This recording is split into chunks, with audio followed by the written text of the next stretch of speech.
Alors Sexy Girl, c'est pas vraiment un spectacle, c'est vraiment une performance.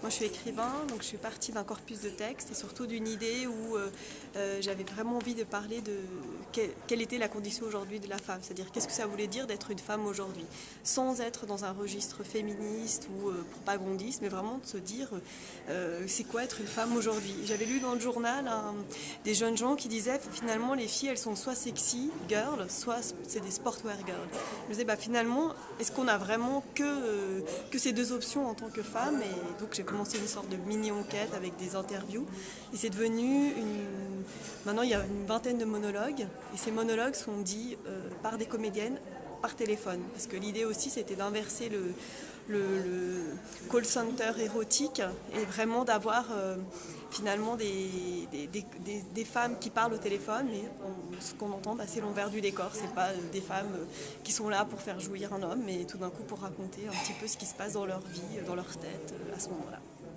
Voilà.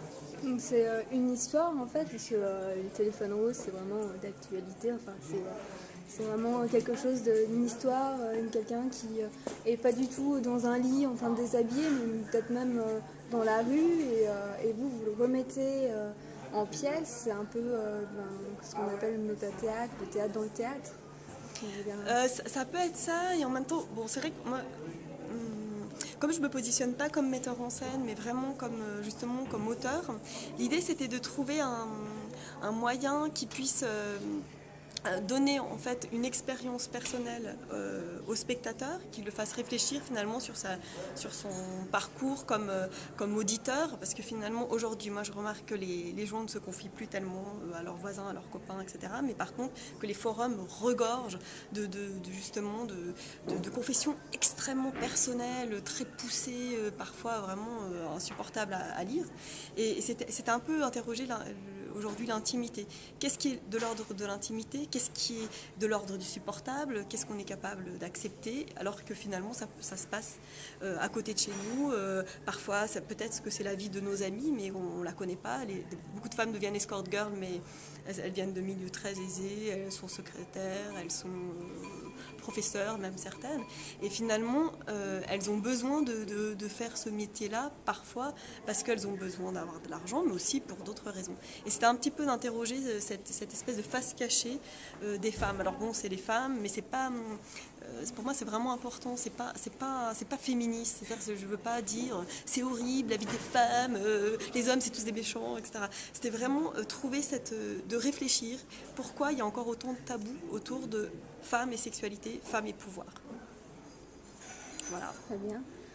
Juste une autre question pour finir.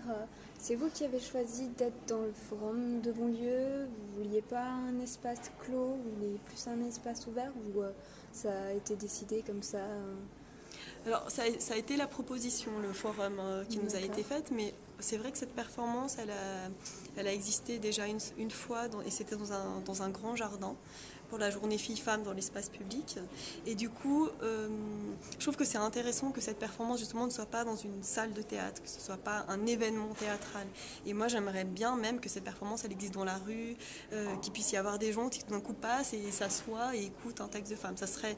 Pour moi, c'est le théâtre qui m'intéresse, c'est-à-dire le théâtre qui entre en interaction avec n'importe qui, quelqu'un qui n'est pas justement un spectateur de théâtre.